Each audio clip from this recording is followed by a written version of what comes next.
Et on passe, bravo. Et donc, sur la dernière communication de Christian Espagno sur les donc, nouvelles techniques et nouvelles pratiques, l'impact sur la refonte de la classification commune des actes médicaux.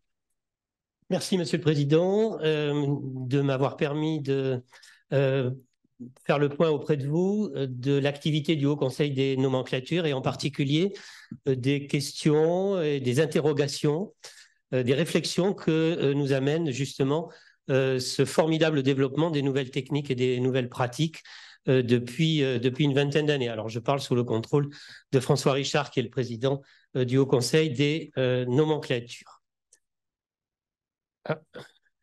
Alors, je vous propose très rapidement d'aborder d'abord dans les grandes lignes et de façon très synthétique la méthodologie de la refonte de la CCM telle que nous l'avons établie avec François Richard en 2021.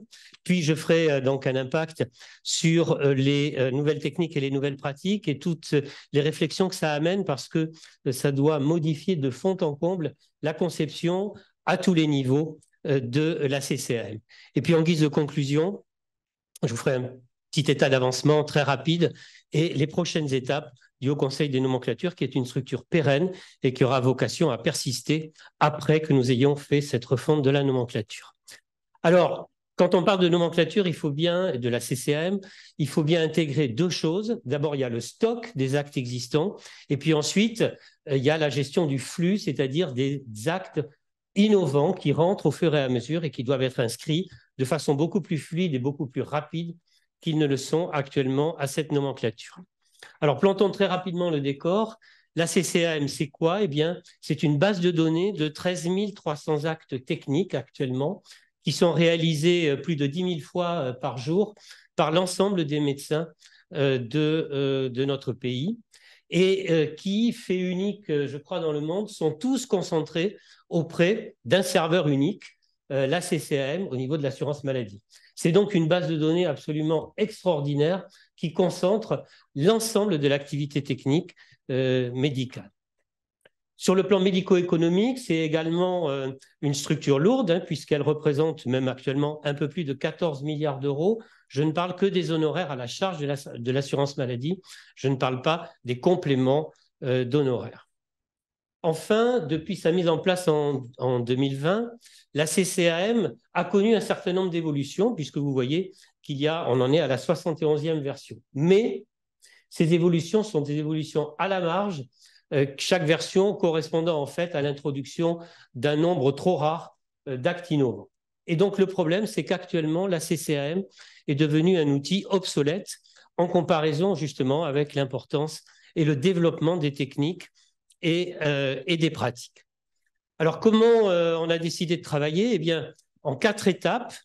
La première étape, c'était la mise en place de la méthodologie. Je vais vous en dire un mot très rapidement. Et puis ensuite, à partir de la fin de l'année 2021, on a entamé donc les 2 grandes étapes de cette refonte de la nomenclature, qui sont d'une part la redescription des libellés et d'autre part la re-hiérarchisation de l'ensemble de ces libellés. La 4e étape, qui est la valorisation financière, n'est pas directement dans le champ de la CCM, contrairement à ce que croient beaucoup de praticiens, mais relève plus, j'y reviendrai tout à l'heure en 2 mots, relève plus des partenaires conventionnels. Ces travaux, ils reposent sur un triptyque. Ce triptyque, c'est bien sûr le HCN, le Haut Conseil des nomenclatures, 12 membres, dont 10 praticiens de pratiques courantes, 5 de façon paritaire, 5 libéraux, 5 issus de l'hôpital public, auxquels s'adjoignent un économiste de la santé, un médecin de santé publique. Et puis 3 membres qui sont sans voix délibérative, le président de la CHAP, Jacques Meurette, qui je crois est en distanciel, un représentant de la Haute Autorité de Santé et un représentant des usagers. Le travail, il est effectué par 42 groupes de travail qu'on a appelés les comités cliniques, composés chacun d'environ une quinzaine de médecins. Donc, vous voyez qu'il y a environ 500 médecins qui travaillent sur cette nomenclature. On a réparti ces groupes de travail, non plus par spécialité, ça a été dit à plusieurs reprises cet après-midi, mais bien par famille d'actes cohérentes puisqu'on sait très bien que le praticien ne réalise plus actuellement la totalité des actes de sa spécialité au sens ordinal et qu'en plus, beaucoup d'actes sont réalisés de façon courante par plusieurs spécialités différentes. Le référent, chaque comité clinique a un référent, est un élément, un maillon indispensable et essentiel dans cette refonte de la nomenclature parce que c'est lui qui pilote l'activité du comité clinique et c'est lui qui fait le lien entre toutes les propositions des comités cliniques et le HCN. Alors, la redescription, ben, ça consiste à screener chaque libellé, chacun des 13 300 libellés par les comités cliniques et de définir, vous avez la liste, pour être plus rapide, je ne vous la liste pas, tous les choix qu'il a par rapport à ce libellé. La hiérarchisation qui survient une fois que la redescription a été effectuée et validée par le HCN consiste à donner une valeur en point de travail à chaque acte. C'est-à-dire que chaque acte il va être mesuré, la quantité de travail médical nécessaire pour sa réalisation. Cette hiérarchisation se fera en deux temps. D'une part, une hiérarchisation au sein de chacun des 42 familles, de façon à obtenir 42 échelles différentes.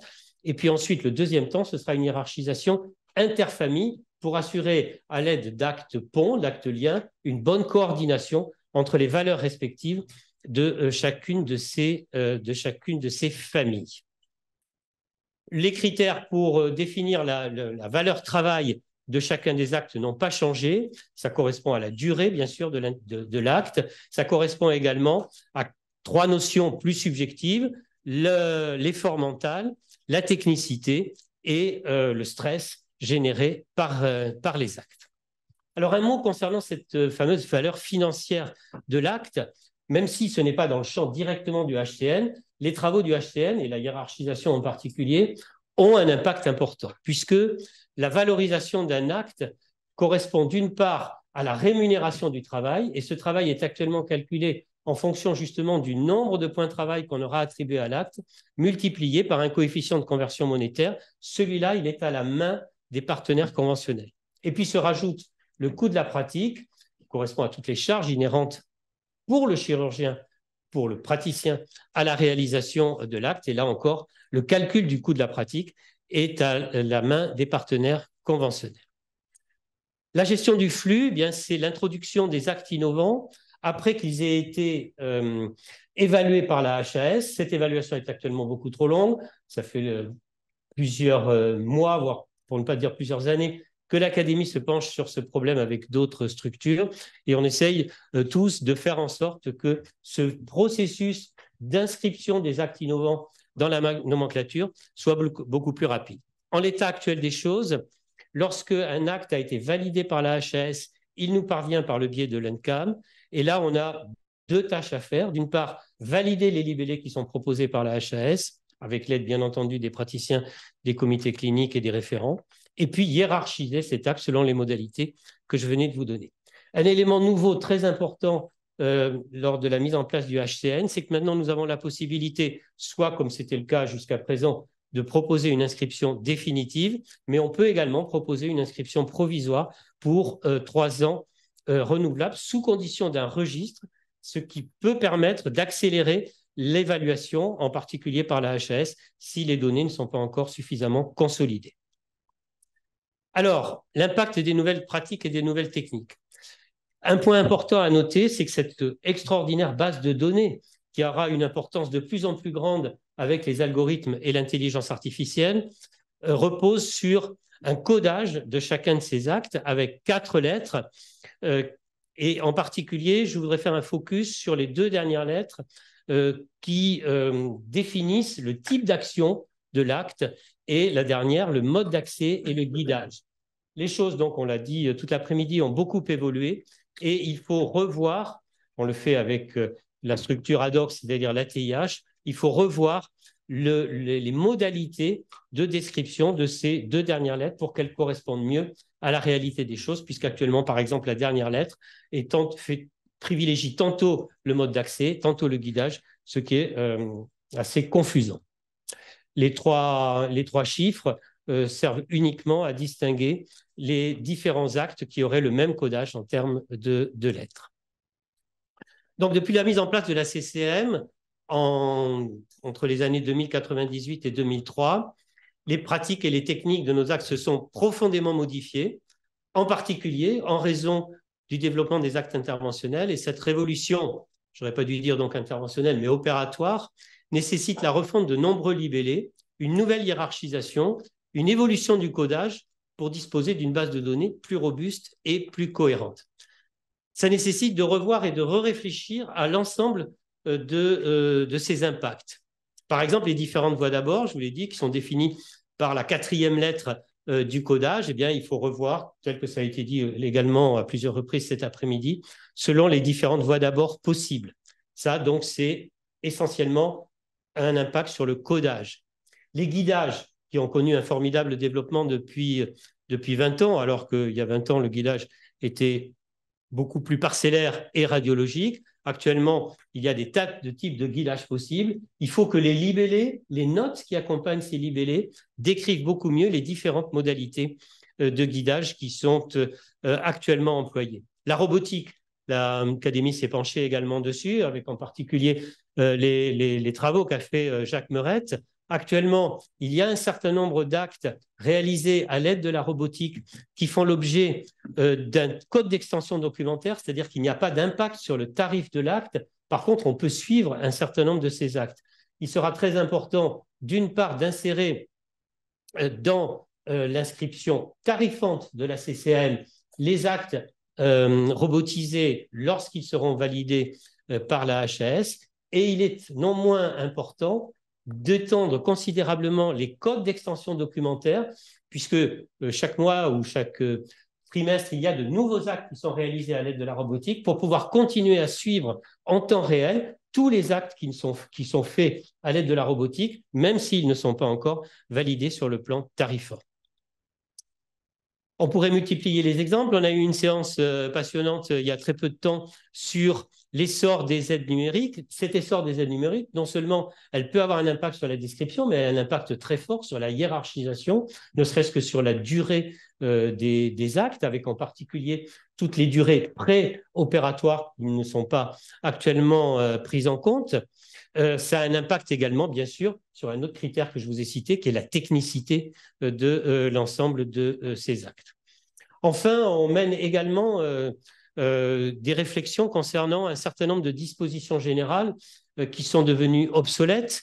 Par exemple, le fait que ce travail est censé rémunérer du travail global la période de 15 jours en post-opératoire. On sait bien qu'actuellement, le nombre d'actes qui nécessitent une hospitalisation de 15 jours devient extrêmement minime. Et donc, il faut revoir cette notion de durée globale pour privilégier peut-être le temps préopératoire qui s'est considérablement étendu et le temps post-opératoire qui s'est au contraire raccourci. De plus en plus d'actes, ce n'était pas le cas il y a 20 ans, sont faits en équipes multiples. Et donc, il faut tenir compte également dans la description de ces actes de l'enchaînement possible de différentes équipes, 2 équipes, parfois même 3 équipes dans des actes lourds de reconstruction. Aussi, une évolution très importante des pratiques, c'est le fait que ce soit d'ailleurs en chirurgie incisionnelle ou en chirurgie ou en acte interventionnel, il y a souvent au cours d'une même séance la juxtaposition de plusieurs actes différents. Ce n'est pas du tout prévu et décrit dans la nomenclature. Il faut que l'on puisse séquencer ces différentes phases pour que chacun puisse s'y retrouver, parce qu'actuellement, il y a du bricolage tout à fait naturel, hein, ce n'est pas du tout critique. Il y a du bricolage pour que les équipes puissent être correctement, enfin, ou au moins rémunérées et exister dans la description de ces actes. Enfin, en conclusion, un état d'avancement, puisque souvent on nous pose la question, mais où vous en êtes? On a bien avancé la redescription de l'ensemble des actes, puisque, bon, la diapo date même un peu, il y a actuellement 35 comités cliniques qui ont rendu leur copie et qui sont en instruction actuellement avec donc toutes les parties prenantes. le département des actes, le HCN, bien sûr, la HAS et la TIH. Et donc, la description avance et on va pouvoir débuter la re-hiérarchisation à partir du mois de novembre pour les familles d'actes dont la redescription a été finalisée et validée par le HCN. Notre réunion de lancement de la hiérarchisation va se faire le 9 novembre. On espère pouvoir finir la redescription de l'ensemble des actes en juillet 2024 pour les gros bataillons. Je pense par exemple au comité clinique d'orthopédie ou de radiologie, comité clinique d'orthopédie qui comprend 1000 actes, en juillet, et finaliser l'ensemble de nos travaux d'ici fin décembre 2024. Mais le travail du HCN ne s'arrête pas là, puisqu'il a vocation à être pérenne et que c'est le Haut Conseil des nomenclatures. Donc, en 2024, on va se pencher sur une proposition de maintenance de cette nomenclature, de façon à ce que l'ensemble des actes soient revus, par exemple, sur une périodicité de tous les 5 ans, de façon à éviter de retomber dans le même travers de l'obsolescence de la CCAM.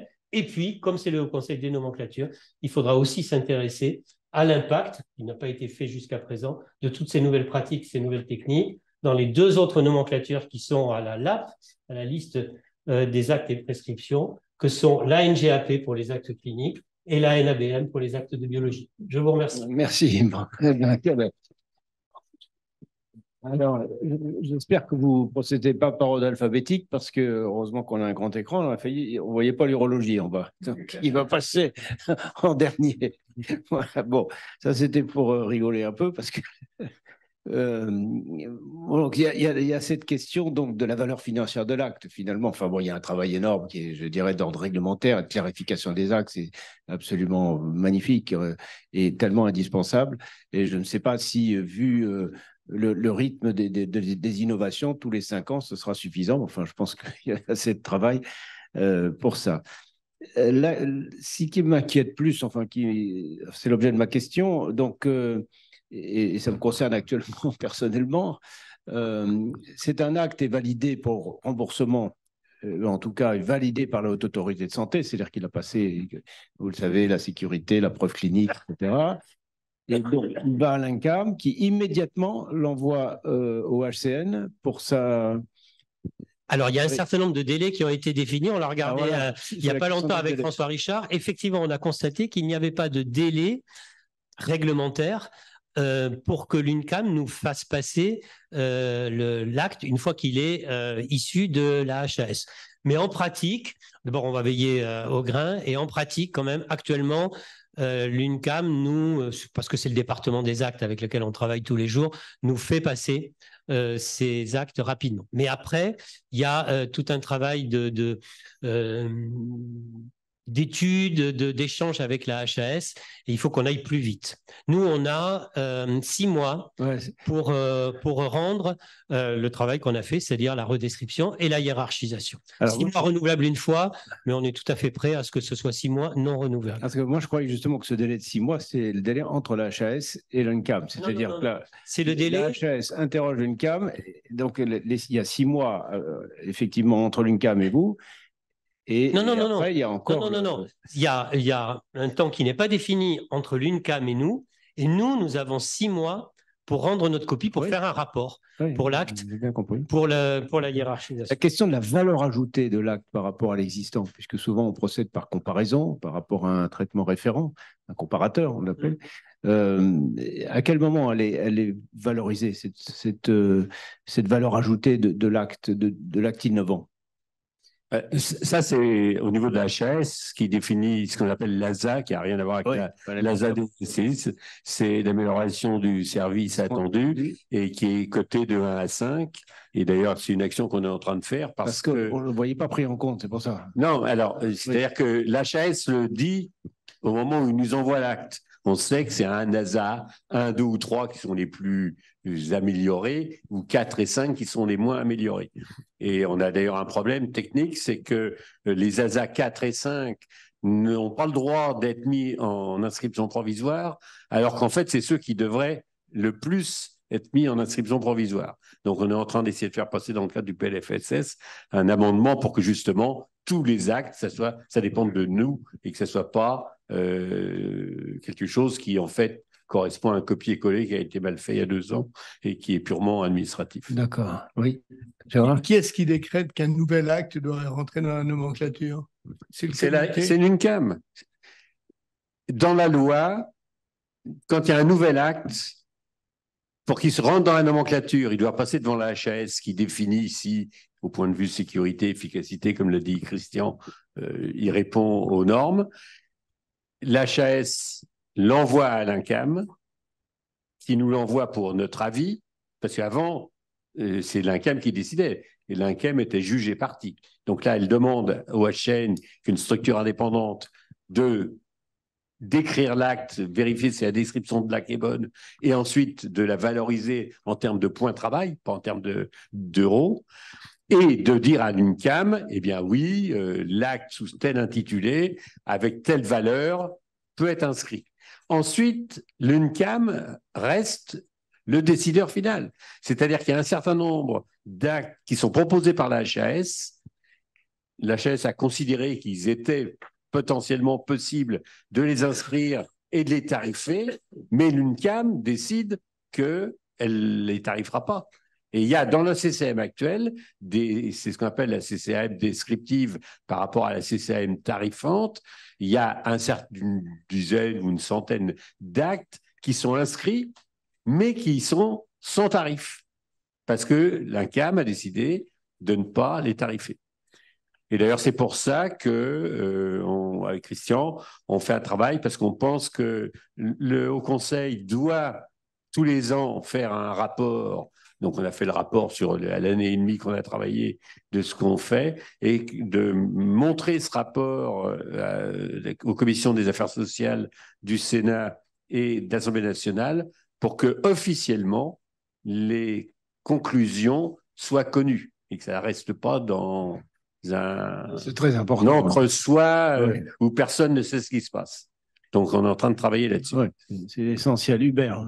Oui, dans le poids de l'acte, on s'interroge un peu sur la durée globale. C'est-à-dire que, bon, alors, on comprend bien que la durée de 15 jours est obsolète, mais on se pose la question, donc, est-ce que pour le poids de l'acte, le fait que la colectomie soit restée 3 jours est différent que si elle était restée 10 jours? Voilà, donc ça, c'est une question pour laquelle, pour l'instant, on n'a pas de réponse claire. Alors moi, je vous donne tout de suite notre point de vue. Hein. C'est que qu'elle reste 3 jours ou 10 jours, la charge de travail pour le chirurgien est la même. Parce que même s'il est à la maison, la surveillance prime. Et donc, on voudrait savoir quel est le point de vue du HCN sur ce point. Alors, tu as tout à fait raison de poser la question. Bon, on est tous d'accord sur le fait que les 15 jours, ça ne veut plus rien dire.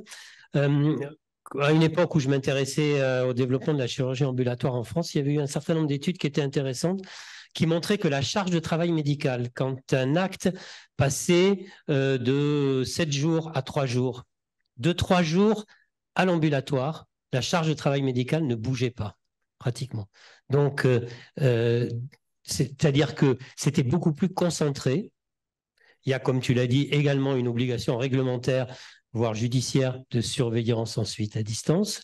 Et donc, effectivement, ça ne modifie pas du tout la valeur en point de travail. Le fait de raccourcir la durée d'hospitalisation ne diminue pas la valeur en point de travail.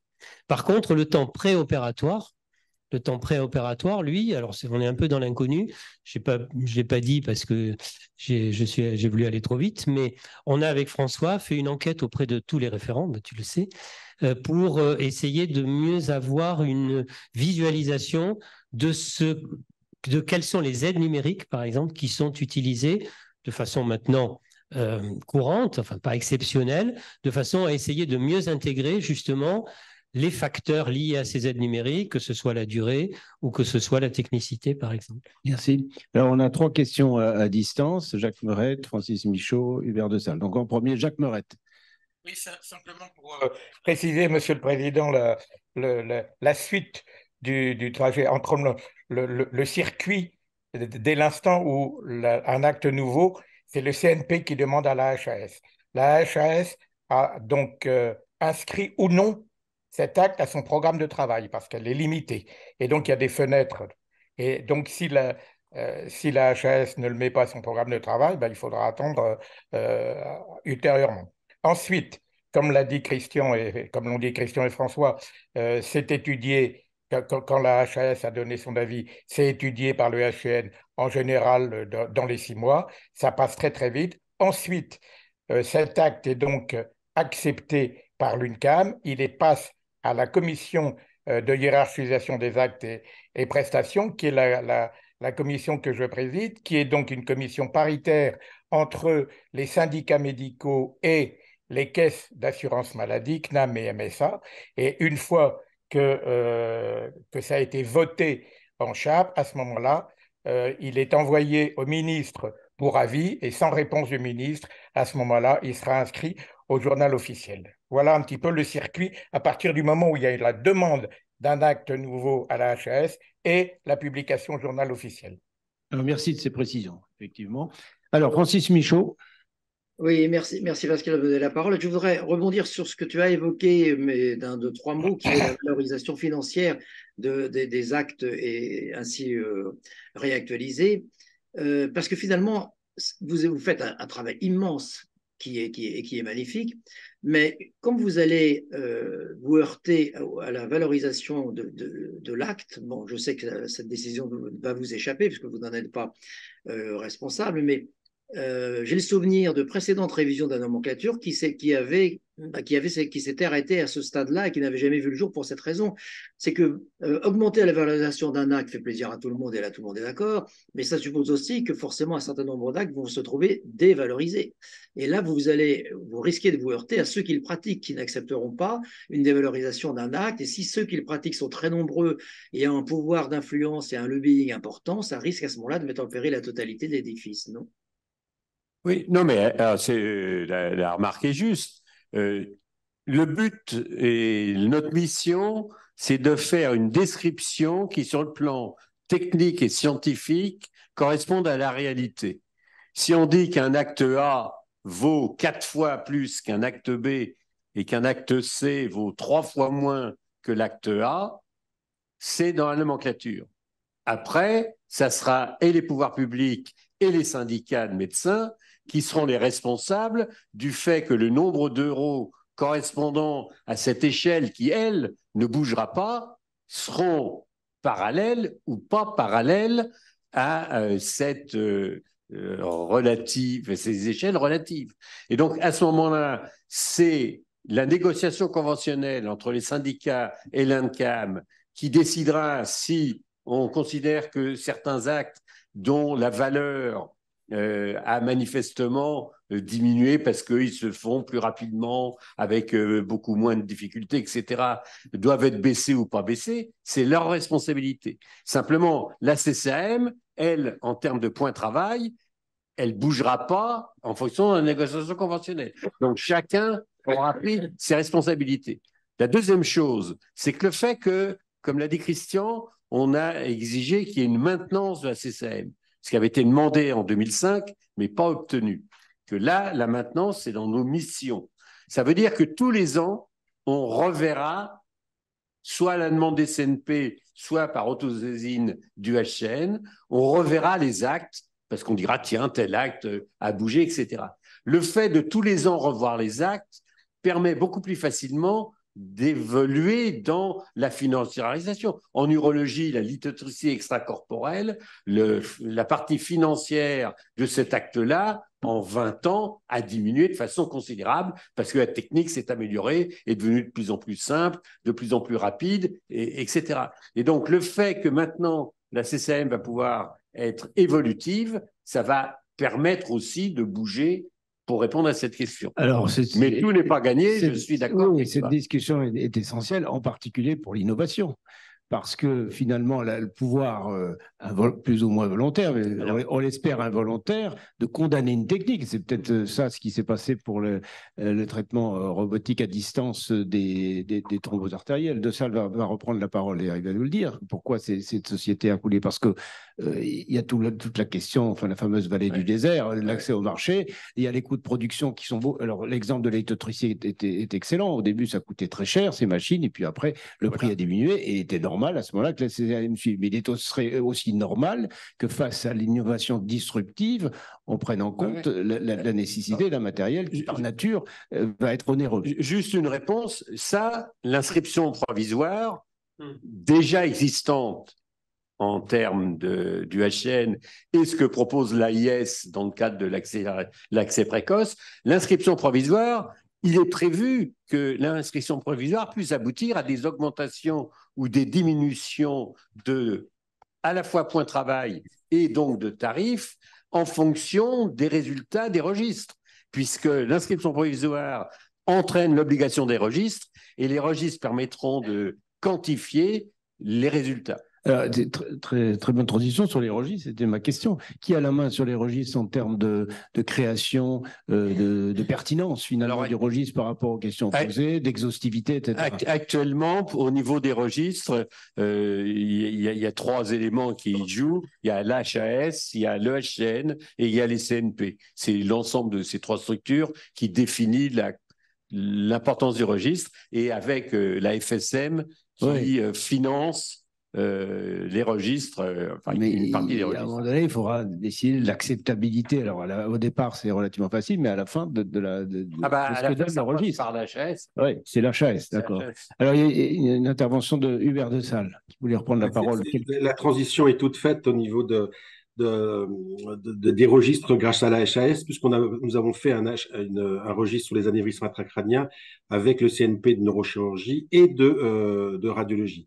La remarque que je voulais faire simplement, c'était de dire que j'avais regretté que la neuroradiologie interventionnelle soit contingentée dans le groupe de travail de la radiologie interventionnelle, et que j'aurais bien aimé échanger avec les neurochirurgiens justement pour harmoniser la dénomination et la description de notre activité sur une pathologie, parce que l'anévrisme intracrânien, il était dans un groupe neurochirurgical, dans un groupe radiologie interventionnelle, et on n'a pas fusionné. Et j'ai juste une petite question. Ça peut se rattraper. Ah ben j'espère bien. Alors, avec grand plaisir, à votre service. Et donc, ma deuxième question, c'est une question simple, c'est: ayant participé au groupe de travail sur la description des actes, est-ce que les groupes seront pérennisés pour la hiérarchisation, ou alors vous ferez appel à de nouveaux experts? Non, alors, il y a 2 choses. Les comités cliniques sont des comités cliniques qui sont nommés pour 3 ans. C'est-à-dire qu'ils vont participer à toute la maintenance de la CCM tous les ans. Donc, les comités cliniques sont pour 3 ans. Pour les comités d'hiérarchisation, sur le plan purement technique, pour les comités d'hiérarchisation, alors ça dépend du nombre d'actes qu'il y a dans chaque groupe, mais il faut qu'il y ait entre 30, 40, 50, 60 experts. Donc les comités cliniques, qui sont en moyenne de 15 à 20 experts, sont insuffisants en termes de nombre. Donc on est obligé, pour les comités d'hiérarchisation, de rajouter un certain nombre de professionnels pour être sûr que tous les actes d'un comité clinique soient quantifiés en termes de points de travail par un nombre d'experts suffisant, et qu'on n'ait pas des experts qui n'ont jamais fait tel ou tel acte qui le valorisent, pour que ce soit les gens qui ont l'habitude.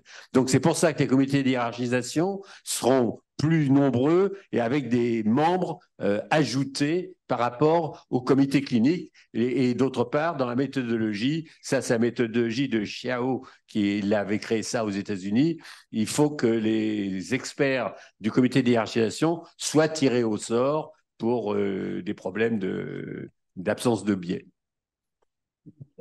Bien. On va demander. La hiérarchisation entre les disciplines. Non, alors entre les disciplines, très rapidement, il y aura 42 échelles, puisqu'il y a 42 comités. Chaque comité fait sa hiérarchisation par rapport à son acte de référence et crée une échelle avec des barreaux. Et ensuite, mais ça c'est fait comme ça avait été fait la première fois, comité par comité, alors 2 comités par 2 comités ou 3 comités par 3 comités, les gens vont, par exemple, entre le digestif et l'urologie et la gynéco, définir que, par exemple, la hernie inguinale, la cure d'hydrocèle et puis tel geste gynécologique correspondent à une quantité de travail équivalente. Donc, considérons que tel et tel acte valent a priori la même chose et en faisant des binômes ou des trinômes, en faisant 5 ou 6, ça permettra de recaler les échelles les unes par rapport aux autres. Voilà, on va arrêter.